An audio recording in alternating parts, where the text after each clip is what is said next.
Hey everyone, welcome back to Contractor Evolution, the podcast by Breakthrough Academy. Let me ask you something. Are you building wealth or are you just building a business? Because a lot of entrepreneurs, those are kind of the same thing. Our guest today, Garrett Gunderson, has built and sold an Inc. 500 financial firm, authored multiple bestseller books like Killing Sacred Cows, interesting name, I know, we'll get into it, and What Would the Rockefellers Do? And now he teaches business owners how to change this outdated financial advice that we've had for like 100 years into building actual long-lasting wealth. In this episode, Garrett unpacks the myth of, or what we call sacred cows, that are keeping contractors stuck in survival mode. Listen in and learn how to build a life that you don't even want to retire from, all while taking care of your family for generations to come. If you're looking to build more than just profits, this one's a game changer. Let's dive in with Garrett. You're watching Contractor Evolution, the podcast by Breakthrough Academy, where we systemize contracting businesses for growth. Keep watching to learn how the world's top contractors scale their companies, build killer teams, and make more while working less. Garrett, welcome to the show. Thanks for coming on, my friend. Thanks for having me. Look forward to this conversation, man. You have done a lot leading up to even just us talking today, but I was reading a bit about you. I looked into your background. So it turns out you built a Inc. 500 financial firm. You then exited that. Yeah. You now teach others to help them find their own financial freedom. And I'm curious to know, like, why? What drives you in all of this? Dude, this is hilarious. I'm just going to give you something unexpected. So I have someone on my team that created a AI chatbot with a bunch of my content. And he's like, I want you to ask this chatbot. Like, I want you to ask what your shadow is, like what your insecurities are. You know, why do you do what you do? And it was pretty fascinating what it came up with. Let's see if I can just quickly pull this up if it's still here. Here it is. So it's analyzed you and your personality and the inputs you've given it. And it's telling you now, this is what's really going on with you. And I'm like, it's kind of frightening that this is this accurate, you know? And yeah, I've never shared it. So I just thought this would be kind of fun. Let's do it. I'd already erased it. So I'll just have to ask it one more time. While we buy us some time while I do this, but you could summarize it for me too. Like, what was the insight that came out of it? Well, what it was basically saying is, I don't feel like I'm enough at times, and that I would consider myself lazy if I wasn't doing something, and judging myself as being, stupid, and like to a certain degree, that's what initially drove me. And I had this ambition because I, as a young kid, just thought, man, I'm not good enough, and I've got to prove it by making more money. And that was the initial driver. That's very limiting. You hit a ceiling in that mindset. So I've done a lot of personal work and, looked at like what the motivations are and the limitations.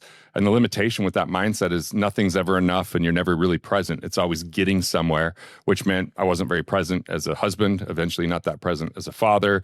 And I always kind of had this hidden agenda that I don't like to admit, whereas I was like, what could I what would happen in this relationship? Could we go somewhere, get something, do something together? What do they bring to the table? And so I wasn't in a place where I could truly see people, hear them, and provide the most value, because it was always about what it was going to do for me. Now, at the time, I couldn't see that. I would never say that. I could never articulate that. But looking back, I could see like the amount of hustle, the amount of like saying yes to so many things that said no to other things that were really important. And my wife's just an advocate for a quality of life that matters, and pointing out like, is this really what you want? And being patient and kind of holding up the mirror. So I'm very grateful for that. And it's been super helpful. And I'm imperfect in that, like, I'm still working through not always trying to be a good guy, and that good guy mentality sometimes is not doing what's best for me in the name of like serving other people at my expense. And so that's like a people pleasing, that's like a insecurity. And I've really been standing for my value lately, and that is messy and it's hard. And, it's like telling people no sometimes, or that doesn't work for me. In the past, I just be like, oh, I'll just deal with it, right? And then they'd be like, oh, Garrett's so generous. Well, there's a difference between generosity and being taken advantage of. So I've had to go through lessons in my life through that. And what I've found is, if I didn't learn the lesson the first time, it got harder the second time. If I didn't learn it the second time, it got harder the third time. So it's just about, I can leave someone else somewhat empowered, but their reaction isn't my responsibility. that if they're being a victim in something, me compensating for that creates entitlement, and that's not healthy for any parties involved. But that requires difficult conversations. That requires saying no sometimes.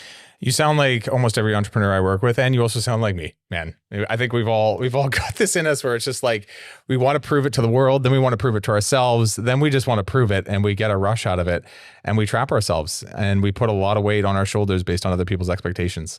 So sounds like you're working through what even I'm working through, man. Behind every success is trauma, is compensation to some degree. You know, it's like, am I enough now? How about now? And we never will be. So. Unless we just accept it as is, right? And it's weird that as I got older and I sold my business, which I thought I had separated my identity from that business, but I didn't know how much identity was still wrapped up in it. And I just found myself in a place of victimhood. And I was like, that's like disgusting. I would write that you don't want to be a victim. And I was like regretting certain things and felt taken advantage of. And I was like, no, this was actually a lack of leadership. This is a lack of maturity. This was trying to provide homeostasis instead of actually addressing the hard things. And so now I get to look back and say, okay, what could I cultivate and learn from that? Because it was pretty expensive. You know, it cost me millions of dollars in mismanagement. But at the time, I just thought I was being a team player. And so that's the confusing thing sometimes is we're doing the best we can with the information provided. And then hindsight's 2020, or we think it is. But even then, it's still our interpretations. It still comes from a lens of, you know, whatever our feelings and emotions are, or whatever our regrets are, or whatever those might be. And so I always find like when I write a book, it's philosophical, and then I actually experience some of the things that I write in real time. And everything is easy when there's no stakes, but when the stakes are high, whew, it's like, okay, I'm going to learn. This is a hell of a teacher. You're kind of doing this as almost like a self-help for yourself too. Like you're not just writing these books or putting out this information for people to help them. You're doing it because you're also wrestling with it and you're wanting to find answers and you're going after it in a way where you're expressing it to others, teaching basically, and learning through your teachings. Yeah, that's why I don't use AI to write. You just use it to analyze who you are. That's all. Yeah, I use it to tell me what's wrong with me. It's just weird timing that, you know, he keeps saying, the Stephen on my team, he's like, dude, you would be amazed at, you know, what this is coming up with because of how much content I fed it from you. He's like, just try it out. And I was having my wife ask it questions today, and it was pretty accurate. There's things that would use that I would never say, like risk tolerance. I don't really believe there's risk tolerance. I think risk tolerance is a misnomer that people, if they think risk equals return, they're riskier. And the key is mitigating risk and managing risk. And what's risky to one isn't risky to another. Like we have our own like values and abilities and passions, and I might see something someone else can't quite see. And so it may look really risky to the outside, but to me, it's actually very natural. It's very much like part of who I am. And so I think that's one of the hard things is, as an entrepreneur, sometimes you have these voices of caring, loving people that don't really have the right information to guide you. And maybe it's because we want their love and respect, or we don't want to create worry for them, that we get trapped in dogma. And that dogma can be very misleading. And that happens a ton in finance. I know a lot of entrepreneurs that they do things irrationally with their finances because other well-intentioned people tell them that's the thing to do, but their life is so different. You were touching, and we're going to get into a ton of principles. This is one of them that's in your book, which is when I was listening to it, I was kind of like, this is what I would call it was like informed risk versus uninformed risk tolerance. Like knowing what you're actually getting yourself into versus going to a 10X growth conference and being like, let's go, and just being like 10X on everything, and you get yourself into a big mess. More, bigger, better, faster now. the American dream. I felt this too for myself, where I'm like, there is such a difference between when I can calculate, understand, have experience in something, than when I'm just excited and I'm just going off an emotional high, trying to change my life and go and wreck it all really in the process because I'm going too fast and things I don't understand. So you write a lot about this, which I found really interesting. And let's get into this a bit because this is what I really want to get into today's podcast. But you wrote a book on killing sacred cows. And really what it is all about is there's these like deeply held beliefs that we all have about money that have really kind of been taught to us by society. And you're kind of like, no, these things like are not that good for you actually. And you need the opposite of this, or you need to think about this fundamentally different and kill these cows, which I thought was a really interesting analogy. But like, let's just start there. Like what is a sacred cow, and why do we need to kill these things? Well, this is what's difficult about a sacred cow, is that everyone buys into it as a belief. And when looked at through that false belief, everything reinforces it. So enough people in society believe it. Like, this isn't my quote. It was a philosopher that said, if 50 million people say a foolish thing, it's still a foolish thing. And the problem is the people that we learn from, and the ideas and the memes and the cliches and the culture and the zeitgeist all tell us, no, this is how it goes. And it takes someone to actually ask better questions. And I think people that know how to ask amazing questions are our future, because if you can formulate the right question, you can find the answers that most people can't get to. And so these sacred cows are very subtle. They're not obvious until they are. Like, if someone reads that book or listens to it, I call those 9 myths the elusive obvious. Once I point it out, it's like, well, of course, that makes total sense. But without that information, it's kind of like in the Bible where people were worshiping these sacred cows, right? These golden calves. And they're just like, nope, this is what we do. And then someone goes, why? That doesn't make sense. And then all of a sudden that question starts to become very disruptive to these sacred held beliefs. And there's so many of them that, when I was writing this book in my 20s, I was reading stories about people that would chain elephants, and then they would eventually remove the chain and put a string and the elephants would stay because, or they'd put a gnats in a jar and they'd put a lid on it, but they could take the lid off eventually and they'd never jump out because they were so used to there being a ceiling. Or people were cutting off the sides of a ham because that's what their great grandma did because the ovens weren't big enough, and then they just thought it was part of the process. And we go through that kind of that rhetoric when it comes to our finances, and it leads us to limitation. And often what it does is it abdicates responsibility. It puts all of our financial strength in someone else's hands, and we're uninformed, and that not even uninformed, misinformed. Therefore, we're not getting the results that we truly desire. And it leads us in a place of uncertainty, frustration, and ultimately taking far too much risk. So I can't believe I wrote that book in my 20s, man. It's like I just rewrote it in 2023 because I was like, well, it's kind of old. I should update it. And as I was rewriting it, I started from scratch. I didn't use like an existing Word document, and I was keeping so much of the original writing. The only difference was I learned I'm a better writer now. I made it more about the reader. It was a very redundant first version of the book where, my publisher's like, we need more words because then the spine's bigger and people will see it on a bookshelf. I'm like, do people still go to a bookstore and buy stuff off the bookshelf? So I just shortened it and made it more succinct and added this component called Investor DNA. Investor DNA really solves a lot of things in finance. See, the risk isn't in the investment, it's in the investor. So you either become a better investor or you take too much risk investing in things you don't know about. So once you discover your investor DNA, you can eliminate 80% of the complexity around finance and pay attention to what matters for you. And so adding that element was really critical. But the way I wrote the book was I just started listing, like, what are all the beliefs that we have? And I just wrote down these kind of memes, like, it takes money to make money. People say it all the time. You're in it for the long haul. People say it all the time. A penny saved is a penny earned. We heard that from Benjamin Franklin. Like, all these things. I'm like, is that true? And in what context would that be harmful? And I just started to write about it. And it took me, several years and a lot of lost money to figure these things out. And I think that's why I was able to write it at an early age, is because I started investing when I was 18 years old. And I made some mistakes because first I invested and did really well. And I thought, dude, I am so smart, but it was just timing. It was just luck. And I confused luck with skill. And I started to really find that out with a few things that started to happen. And that book became like really relevant because it launched in 2008, right at the time that people started to feel the impact of these myths. So they were paying attention. They're like, wait, I'm doing what everybody says, but I'm not in a good place. And so I think that's why it hit New York Times, is it was just the right timing for that message. I've seen this in my own life where I'm like, I understand contracting really well. I've been doing it for 20 years. I understand small business really well. We've been coaching it for many years. I understand real estate actually decently well. I've bought and sold lots of little properties. I've done like mostly through my personal portfolio, but like I've made money in all of those things. But then my buddies are like, well, we're doing crypto and you got to check this thing out. And I'm like, I really should like learn crypto. And I take half an hour, 2 hours trying to understand it. I open up a wallet and I don't even know where the money is anymore. Here's the good news. Here's the good news. 90% of crypto won't exist in the future. Interesting. Or more, maybe 95%. Back in the 90s, there was this thing called internet stocks, and people bought internet stocks. Now we know that Amazon made it through. We know that, Facebook, made it through. We know Google made it through. There was a few of these juggernauts that matter today, but most of the companies that everybody had these cliches, like the internet, that's the revolution. And Warren Buffett wasn't investing in the internet because he didn't understand it. And yet he's still a 22% a year investor, one of the wealthiest people in the world, because he's stuck to his investor DNA. he had this analogy where he watched a documentary about Ted Williams, the baseball player, and Ted Williams batted over 400 one season, like unprecedented. And he said, the reason I did is I was selective with my pitches. I didn't swing at certain strikes because they weren't in my zone.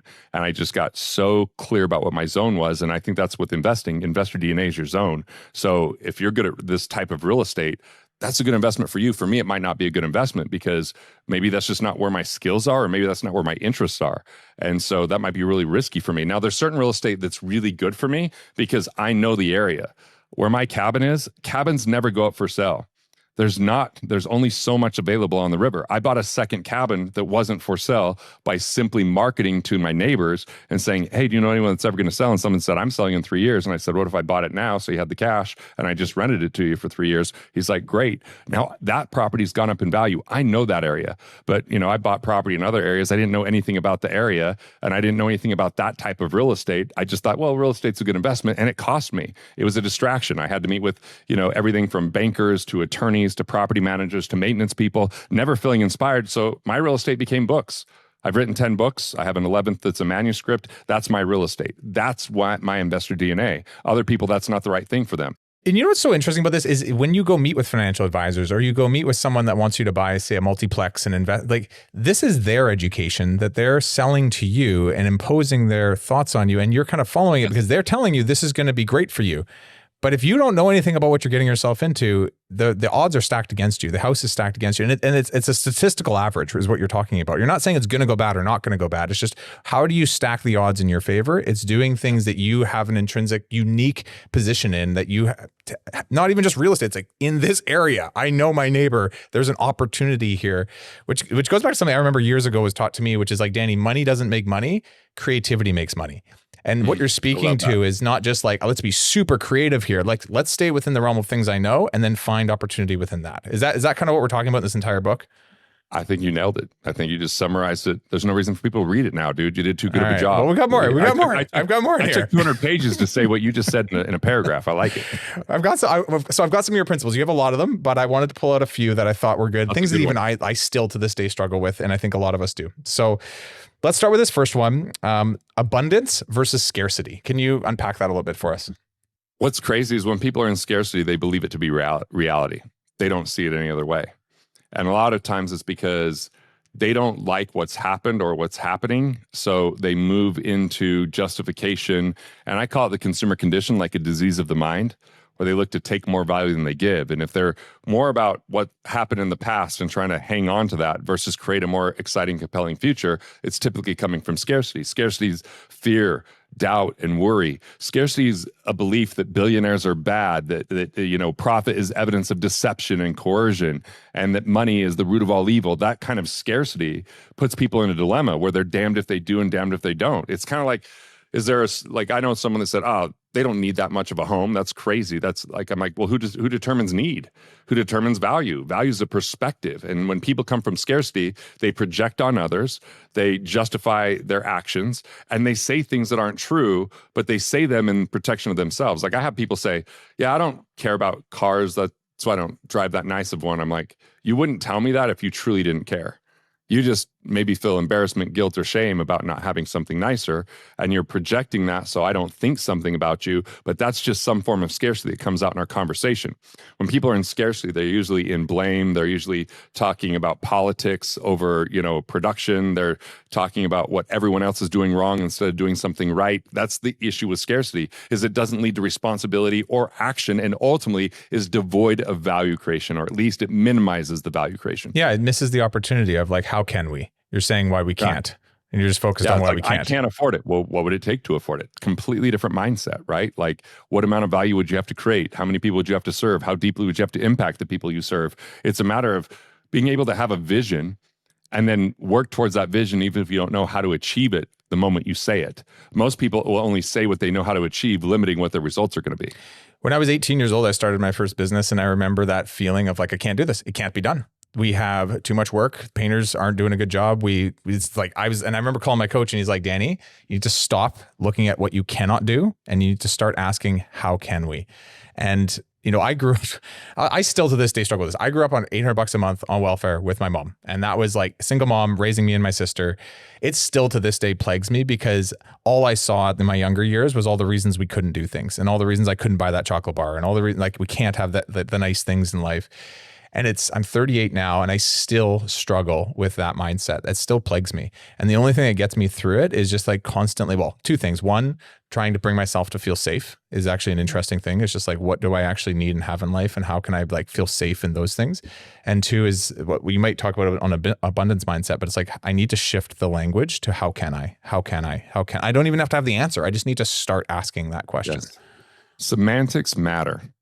Like I wrote this rap. It's a 5.5 minute rap that it opens my comedy special. My comedy special is called The American Ream. And it's all of the juxtapositions around money. It's all the phrases that limit us around money. And when you start thinking about money, most people associate with dirty, filthy, bad, all these kind of things. And so they feel bad for wanting more.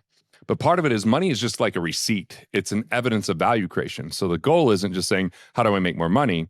It's really, how do I create more value? And the way that we do that is really we have to develop our mental capital, our ideas, our knowledge, our wisdom, our insights, our strategies, the tools that we have.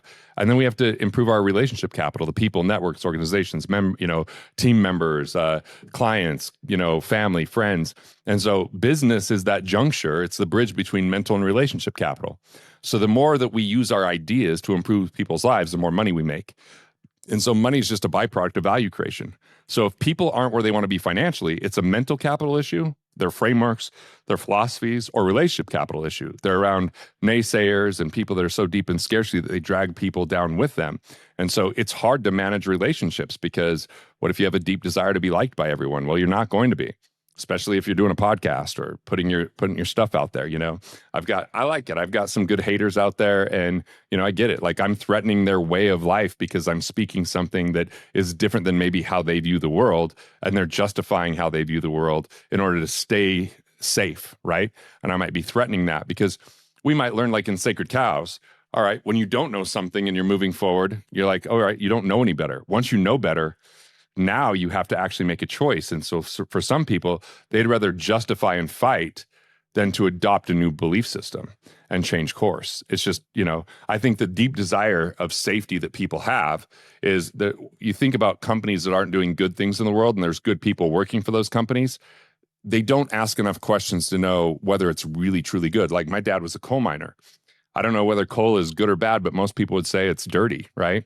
And it's not the most efficient energy. But coal miners wouldn't want to say that because that's what they know. Yeah. That's the work that they do. And I guess there's like a myopic view of not thinking about how they could do other things and feeling stuck. And so they justify that. And that's what scarcity does, is it's a justification machine.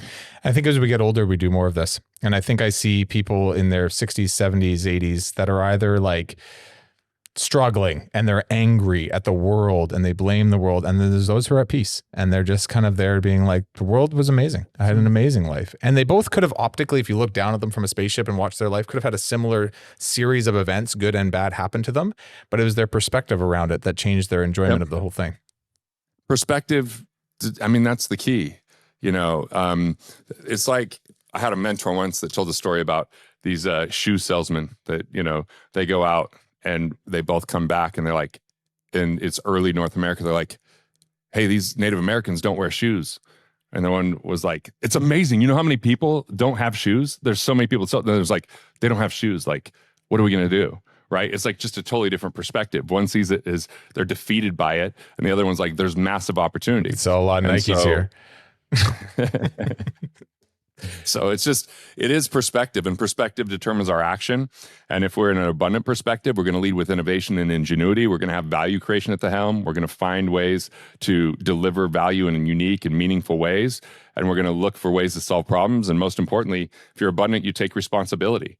You're not going to control every thought, every circumstance, every difficulty, but you do have an option to learn and say, what are you going to do from a behavior standpoint?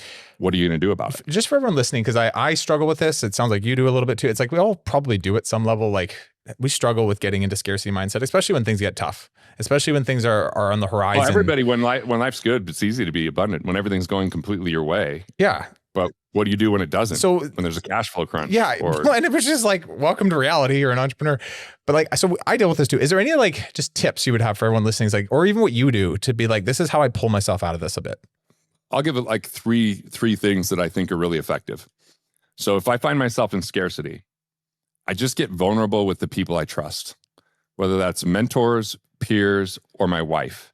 I think when a lot of business owners get into scarcity, they think the only solution is to isolate and work harder.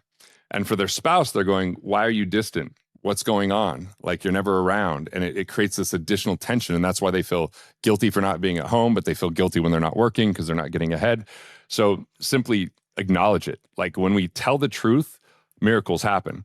The second thing is I like to add value to someone else's life when I'm in scarcity. Rather than get into the victim story, I like to just go, who has amazing energy that if I just call and I just do something good, they acknowledge and appreciate, and I build that relationship capital. So I simply like take action in a positive manner.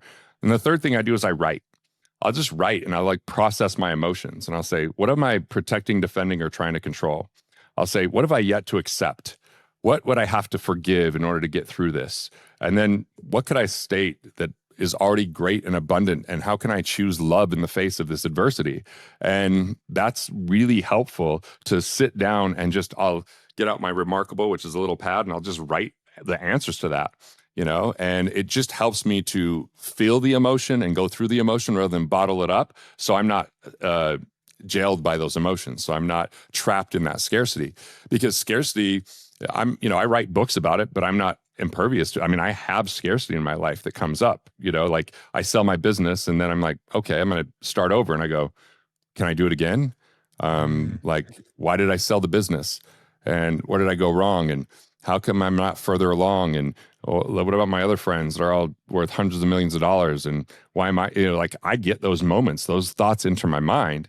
And if I stay alone with those thoughts, I remunerate in those thoughts and it becomes worse. If I actually do one of those 3 steps I talked about, I tend to elevate and appreciate and get above those things. So, Garrett, what you're talking about is so important, because I think so many entrepreneurs have that first goal of like, one day I'll get to the point of financial freedom, or I'll sell the business, and it's a mirage, isn't it? It's a mirage. And I've heard this from so many people, and it's just, they get there and then they realize that's not the fulfillment they were looking for. If anything, there's a new layer of depth of like depression, and like 73% of people that sell their business regret it. Yeah. It's a thing that they know. It's a thing that they've created value for. And all of a sudden, the phone stops ringing or whatever it is. They're getting less messages. They feel less validated in their work. And then now they, even worse, a lot of them make a lot of money and then they just blow it. They go invest in things they know nothing about. And those things don't always work out because they have an abundance of cash. And now they go from a skill set that they understand to a skill set that they don't when they become an investor instead of a business owner. And, it's like, look, I went to Italy for a summer and it was an amazing summer, but I was also ready to come back and get to work. Like, I find value and fulfillment in serving others. I love when someone reads my book and talks about it. Like, that feels good. If I'm just sitting around, like I just like to do things along the way, like have hobbies, like enjoy life, create some parameters, not be completely addicted to only working. And I don't want to wait till one day, someday at a specific age to be like, okay, I'm ready to enjoy life, because then I just miss out on so many great memories along the way. And it's a skill set and a muscle we have to develop. I think entrepreneurs, it's our tendency to continue to work more and get bigger and scale. But if we don't have boundaries and we don't know what it is that we're up to, and if we're just doing things that we hate in the name of making more money, that becomes very exhausting. And it becomes this relentless pursuit that could never fulfill and bring us true joy unless we fall in love with the work or the people that we work with. That's one of these principles I want to talk to you about today, which was the retirement myth. Yeah. Can we talk more about this? Because we're already talking about it. What is it? This is like dream that we have, and then we get there and we're super disappointed. And you're right. A lot of us, I'll say this actually, let's rewind the tape a little bit before we even get to this place of selling the business. A lot of us start the business being like, this is what it could be.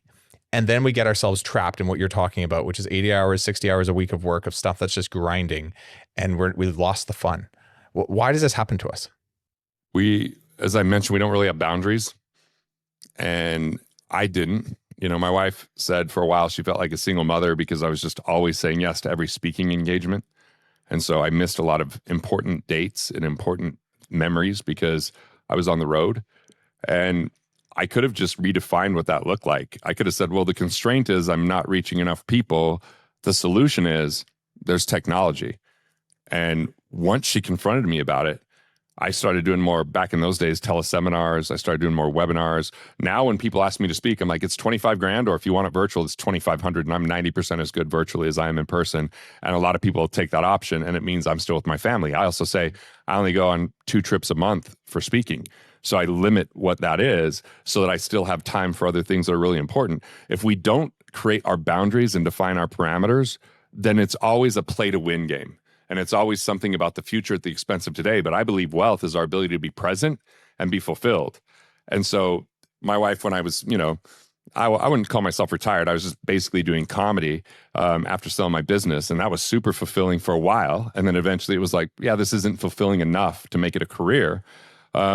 She's like, you do well on stage where you're really impacting someone's life. So why did you completely remove that? And I was like, yeah, why don't I just say I do that, twice a month?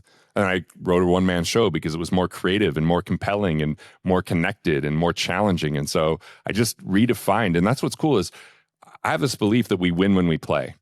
So how can we make work feel more like play? It's not going to be that way each and every day, but if it's more consistently like that, then the win is in the work. It's not just in the outcomes. We've become addicted to outcomes. We want this achievement, this award, this net worth, this acknowledgement. And if instead, like one of my favorite books is The Creative Act by Rick Rubin, where he talks about the actual process of creation is the win. It's the art is for the artist first and foremost.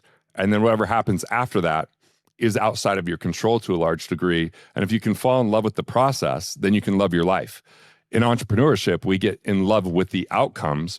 And then when we get there, they feel a lot more hollow than expected.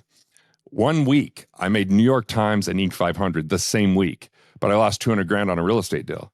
So I didn't celebrate. My wife found out about New York Times and Inc. 500 from someone on my team, and last minute tried to throw a little, get together for it. And I just was depressed and sad because I'm like, how could I be this dumb to write a book and lose 200 grand? And so I was more focused on what didn't work than what was working. And again, I was only doing real estate because I was trying to build net worth, which nobody really knows your net worth. And yet most of us wrap our self-worth in it to a very large degree, this invisible number that, doesn't necessarily translate to your quality of life.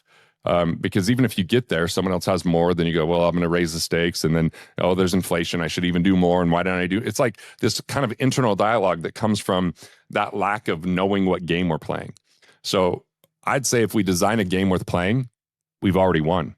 It's just that most people are playing the wrong game. You wrote in your book, build a life you don't need to retire from. And I was like, that is very smart and not something that a lot of us do well. And I will say I did my best even along the way. We've been doing Breakthrough Academy for 10 years. And one of the rules we put in place is we're not going to do this working weekends.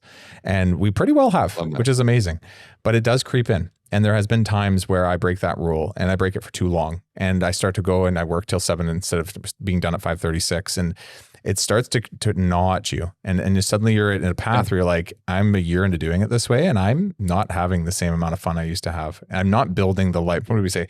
Building the life that I would never want to retire from. Yeah. Part of that is being so committed to your rules that you don't violate them will actually build confidence and bring joy. It'll also bring resourcefulness. We become better delegators when we create parameters. A lack of parameters, our insatiable appetite for more, will overtake intelligence. And what I mean is we'll start doing the work other people could do that's not our best work in the name of just getting things done. Look, this is when I learned this at the deepest level is in 2006. We had a little private plane and my business partners died in a plane crash. And I just made this commitment erroneously, like I'm going to do everything it takes to keep all 42 employees and keep this thing going, which meant I neglected my health. I gained 25 pounds over 4 months. I didn't ever see my 1-year-old son because he was asleep when I left for work in the morning by the time I got home late at night. And I mean, my wife and I was just absent until I finally got my first day off. It was driving on Thanksgiving Day to visit my family 2 hours away. We're in the Bentley, so we've got the demonstration of how wealthy we are.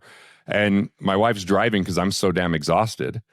And halfway through the drive, we hadn't even said a word to each other. And then she finally broke the silence at a stoplight. She looks at our son in the back and she goes, you know what? You're pretty extraordinary at business, but you're ordinary as a father and a husband. Mm.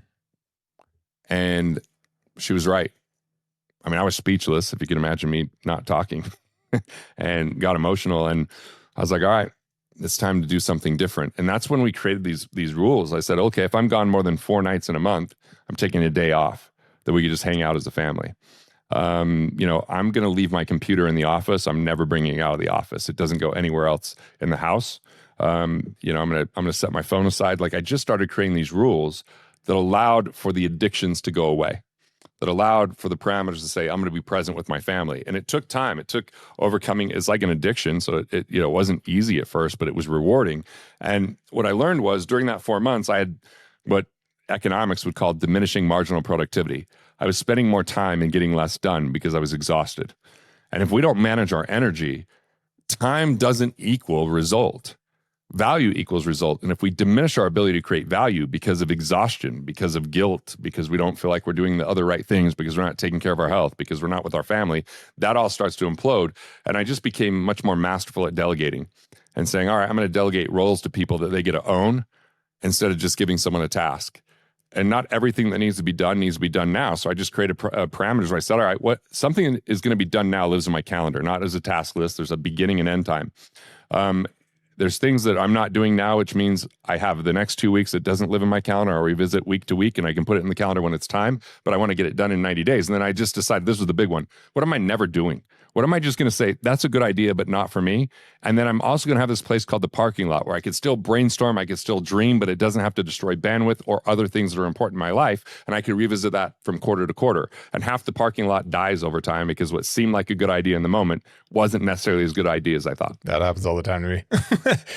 Yeah, what you're saying is when the pressure cooker turns up and the game raises and you got to show up, instead of just going, I'm all in and just, caveman, like, let's go. Whatever it takes. And that's what, dude, I do this all the time because I have this motto in my head that's like, I may not outsmart you, but I will outwork you, right? And it's an ego thing. And I've had to, as I get older, let go of it, but it's still not perfect. And what you're speaking to is this concept of you actually now need more boundaries than you've ever had because you're going to be tempted to go even harder than you've ever had because you're hitting I would call it the dopamine button of like entrepreneurship, and you get a bit of a high out of the challenge and you want to go after it. Yeah. And you win the booby prize. Basically, the world thinks a lot of you, but the people you love don't know you. Right. I remember watching I love the My Next Guest program with David Letterman on Netflix, and he interviewed Will Smith.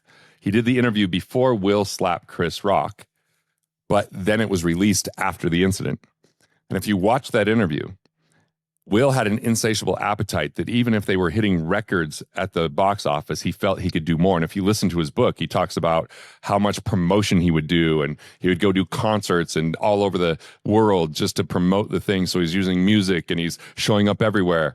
And it was inevitable that he would be so exhausted that he broke down, that he was at a trigger on something that most people don't understand. Like, dude, that was a joke and you lost your mind. Because he was so committed to outworking everyone at all times that he lost himself. In Canada, we call it gripping the stick too hard. Playing hockey and you're holding on too tight. So amazing. So of course if you're in Canada, you have to have hockey references, man. It's just part of the, your DNA. There you go. And this is actually, my whole team will laugh at me because I'm like the worst hockey player ever. But anyway, so let's get back to like finishing this thought, the retirement myth. It's that freedom is basically based on the ability to design a life that you would want to continue to live, which is involving all the things you do in your business, not trying to get away from it and replace it with question mark, I'll figure it out later when I got a pile of cash. It's being able to live the life that you don't need to retire from, which is an amazing statement. And I think what you just said is it requires boundaries and it requires practice in creating those boundaries, because it's not just going to be like, I heard it on a podcast, so I've got boundaries. It's like, no, this is going to be a lifelong practice of boundary setting and enabling it to make sure it's not forgotten as things go up and down in your business and life. I don't think that people understand just how detrimental of a philosophy retirement is. I mean, My buddy Derek Coburn just wrote a book called Let's Retire Retirement. We've been very aligned in this philosophy for a long time, been friends for a long time.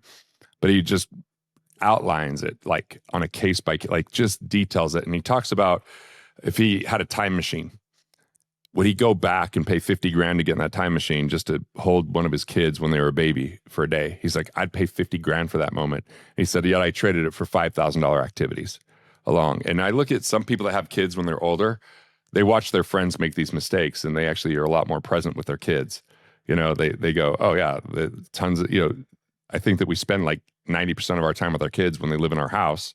Then when they're out of the house, you only get 10% of the time, yet you worked so hard during the time they're in the house that you're like, oh, when I'm retired, I can afford to go anywhere with them, but they're not around to go anywhere with you.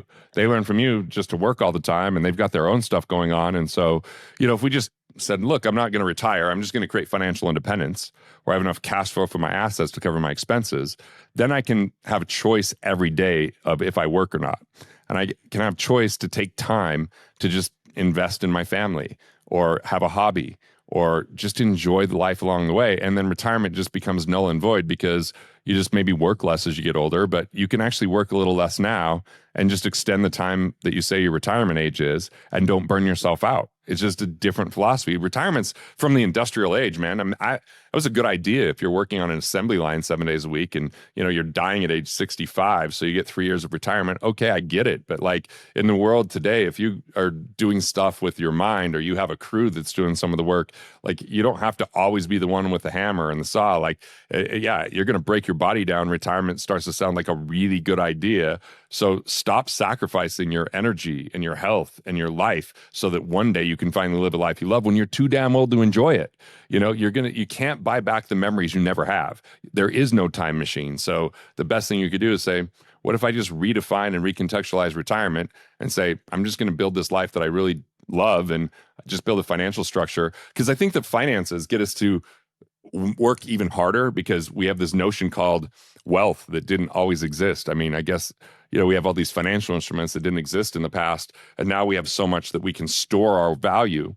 And now we're saying, well, I want to retire at age 60 and now we live to 90. That's 30 years. That's a lot of pressure to create 30 years of cash flow if you didn't create cash flow with your investment philosophy. Most investment philosophy is save to 10% of your money, chase a 10% rate of return, wait for 30 years. I'm like, well, what if you said, forget about accumulation, just create cash flow. Plug financial leaks, keep more of what you make, learn to create cash flow with your investments, and then you have so much more flexibility along the way. Let's talk about this. This is the other principle I wanted to get into with you, which was cash flow versus net worth, which I'm guilty to say I downloaded an app called Monarch Money a few years ago, and it's really got me on this net worth thing because you can see it moving every day with all your assets and your depreciations and all those things. And then I read your book and you're like, cash flow. I'm like, I used to do that. I used to do that when I was younger. And then I've just like drifted from it and I focused on net worth for some reason. Tell me, like, net worth's the vanity metric. Yeah, tell me. Let's talk about this. Like, get into this. Why is this so important to focus on cash flow versus net worth? And then, like, you're getting into it already, but like, what does it create for us when we do a good job of this? Well, imagine if you had assets creating cash flow to cover your expenses. That means every active dollar you earn can buy more assets, or you could take a month off, and everything's still paid for. If everything's locked in a retirement plan, creating zero cash flow, you have to keep putting money into that machine. And if you stop, you start to risk your net worth because you're going to have to cash in that cash in order to live. It's dangerous. I mean, I'd rather have a low net worth and really high cash flow than a high net worth and low cash flow. It's my preference because cash flow to me is like blood, where net worth's like muscle.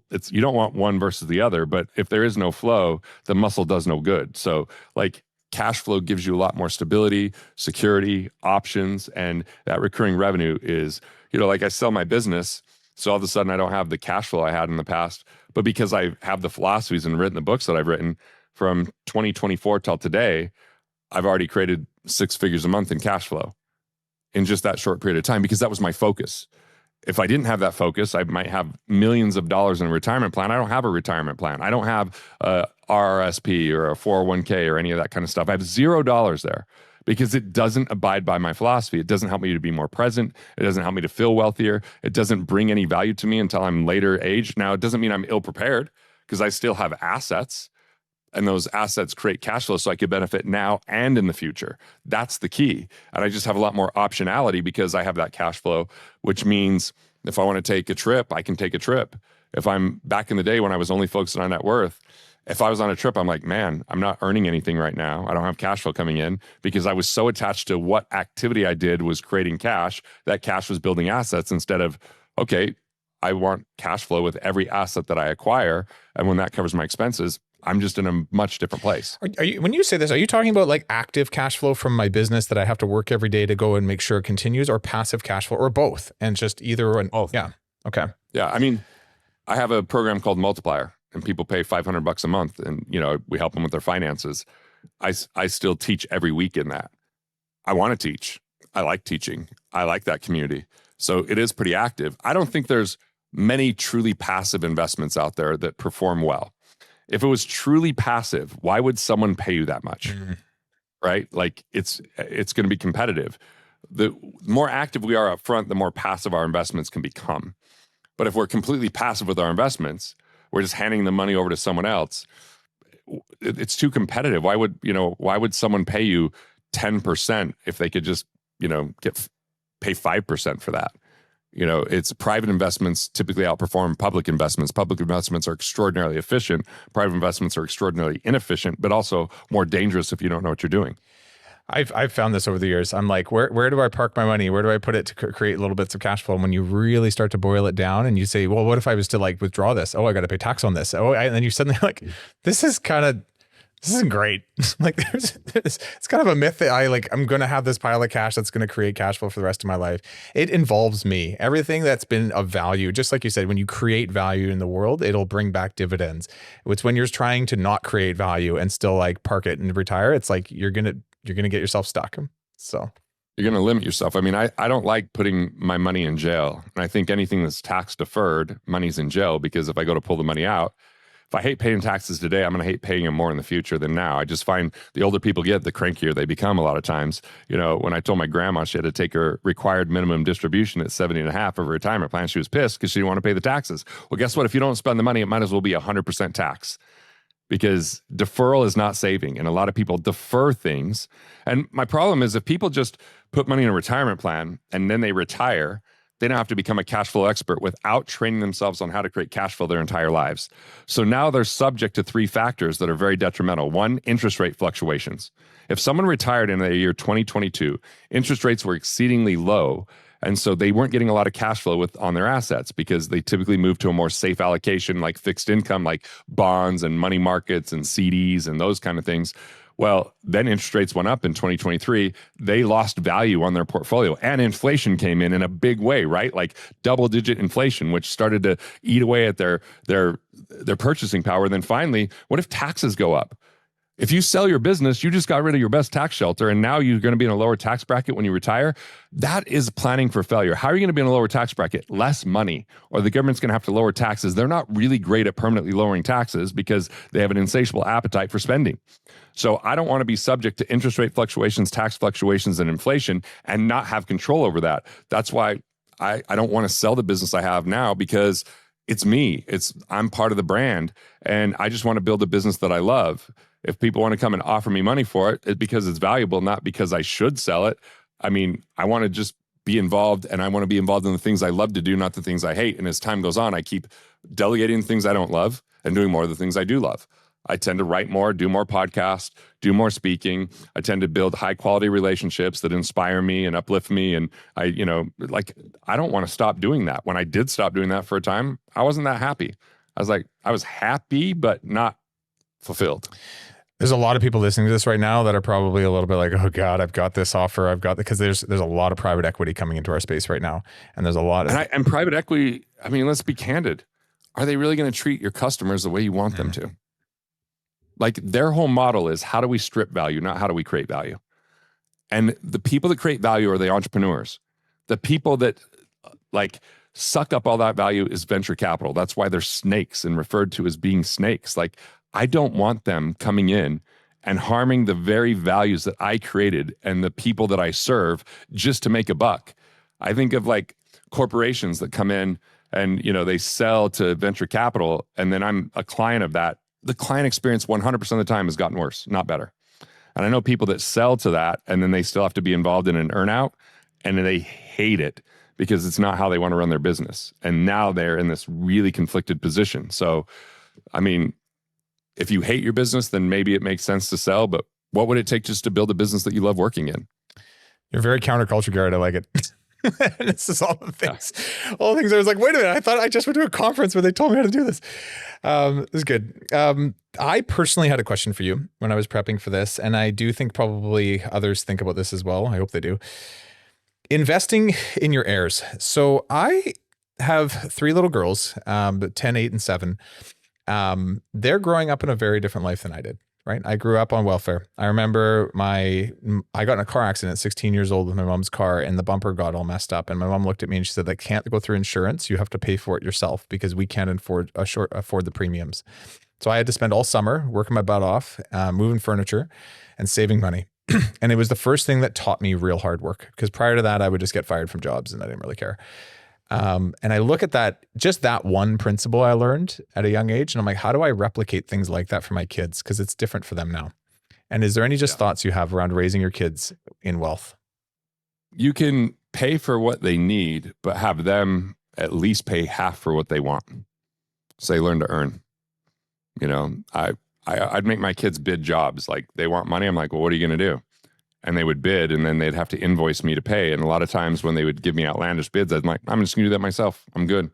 And then sometimes they would underbid, and I'm like, cool, I'll take that. And then they'd learn, like, oh, damn, I way underbid this. And so, you know, to me, if I just gave them money, then the problem is they don't see the value of money. I also just think it's really important to be ready for the conversations when they're ready to have it, not force feed them. A lot of times on our drive to our cabin, I would give these dissertations and these like talks to my kids. And I think that's just in one ear and out the other. And here's dad talking. Last night, I was sitting down with my son and 2 of his friends, and they're asking me about Bitcoin. They're asking me about, money. And I'm like, I just stayed up way past my bedtime just to have those conversations because it was on their time. There's family retreats that you can do. There's conversations that you can have. But I think if they just have everything that they want, instead of them earning part of that, it creates entitlement and it creates a lack of appreciation, and it can create them being spoiled. It is a different game when you have money than when you grew up without money, and it's different challenges, and we're never going to be perfect and all that. But the key is, like, you've got to get them to at least participate in those earnings. My youngest works at Trader Joe's right now. My oldest is doing editing and video for me. It's a way I hope to indoctrinate him a little bit in these philosophies, because he has to watch the videos over and over again. You know, my youngest son's friends were like joking that about my books, and that my youngest hadn't read any of them. They're like, have you not read your dad's books? I'm like, well, he's heard the talks over and over, but we'll take trips, and that's when they're ready to talk. So we have the conversations.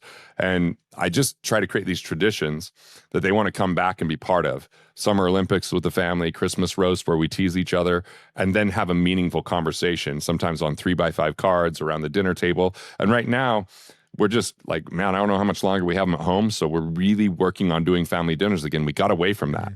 And by not having those habits and rituals, because when they're little, we always had on the drive to school, what were they grateful for? What would make it a great day? And what's their, mantras and affirmations? And at the end of the day, my wife would say, what was your high today? What was your low? What would you like to improve? So we had that kind of ritual that brought that in on a daily basis. So it's our rituals, it's our traditions. And then we actually have a family crest that we all worked on together that has symbols for who we are, what we stand for. It sits on top of our mantle at our house. There's a little one, back here that was the original sketch. You just find those moments. And, when it's time to have the conversation, have it. You're talking about being very intentional and present, and it kind of goes to the other principles of like, you need to create a life that you can do those things in. Otherwise it slips by you, because it can be tempting when you're busy as all hell and you're working 80 hours a week and you just want your kids to be happy to give them what they want. Right. And it's the discipline to actually go and do the work. I think about actually, and it's interesting too, you say like to give them the lessons when they're ready to hear them.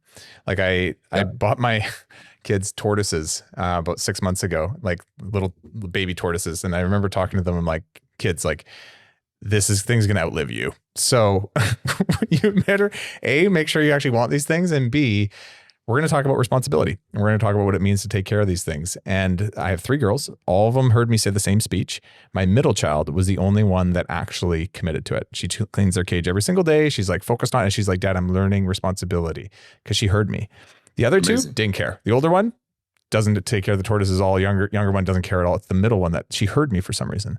And I've seen a few of those instances where it's like, right, like I can be, A, I have to create time to be intentional, but B, I can do that as much as I want. They have to be ready to hear it and they have to be able to come to me. So that makes a lot of sense. Yeah. Okay. Just for time, Garrett, there's probably so much more. We should probably do another one. I don't know, 6 months, a year from now. Let's do another Sounds one. great, man. You've got so many good thoughts.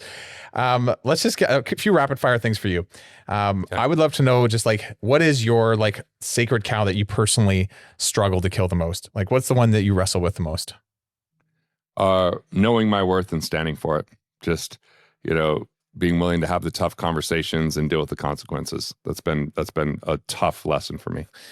What's your daily, weekly practice that keeps you kind of like just focused on an abundance mode, keeps you moving forward? What are some of the key things that someone else could listen to and be like, that's a good tip? Yeah, I just write in my 5-minute journal every day. What am I grateful for? What is my intentions for the day? What are the things I want to reinforce in my life? I do a cold plunge and work out every morning, so that's make sure that my body's in a good place. And then I used to do more in the mornings. I'm not in a place where I'm doing the extra stuff. And I do a lot of writing first thing. Like I write in the mornings. I don't write well at night. So this morning I wrote for a couple hours. So I just try to do those things before I start my day. All the things we're told to do, and very few of us do. Okay. Cool. There's I think you mentioned it earlier, but there's like a financial aptitude test that you give out that we could probably put a link in the description of. Can you just... Yeah, people could just even DM me at Garrett B. Gunderson and we'll hook them up with a money persona quiz so they can understand where their blind spots are for scarcity and what their winning personas are, so they know how to like operate more in abundance and know what their like natural abilities are and how they kind of view things, and especially if they're married, having their spouse take it, because we don't marry the same money persona most of the time. Just help us understand ourselves and how we perceive money. Is that kind of what it's doing? Yeah, super helpful. Send it to me too. I want to take it. I haven't taken it yet, so right. I'll take it. Awesome. And if you want us to, we'll put a link in the description for everyone too, so they can just download it and take it from there. You can do that. Any final thoughts for everyone? This was a great chat, by the way. Thank you. Yeah, great interview. Love the conversation. I think that progress over perfection, done is better than perfect. We're in this life to learn lessons, and I look at it as wins or lessons. Like the only way it's wins and losses if we don't learn the lesson. That's the only way it turns to a loss. So celebrate the wins along the way, discover the lessons, and be kind to yourself and realize you're going to make some mistakes. They don't make you less lovable; they just make you human. So. As soon as you understand that, I think you'll be a little bit nicer to yourself. There's a comfort too in just knowing we're all kind of in this together. Like listening to you and the journey you've been on and knowing where I'm at and knowing where some of our listeners are at and my members that I work with. It's like, guys, like we're all kind of in this together. Like, and it's not like you're some like heathenistic, terrible person for not following certain ways of being. Like we all struggle with this and we're all working on it, and it's not going to go away. And it's also, it can get easier over time. It's just like, it's a part of life though. And it's just, we got to move through it and every day just be a part of how we do things. So welcome to being an entrepreneur. Well, thanks for having me, man. This was fun. Thanks, Garrett. Okay. It was great. Have a good one. Thanks so much for watching. If you thought today's episode was awesome, it probably means you should subscribe. You're going to get more Contractor Revolution episodes in your feed, and I'll see you next week.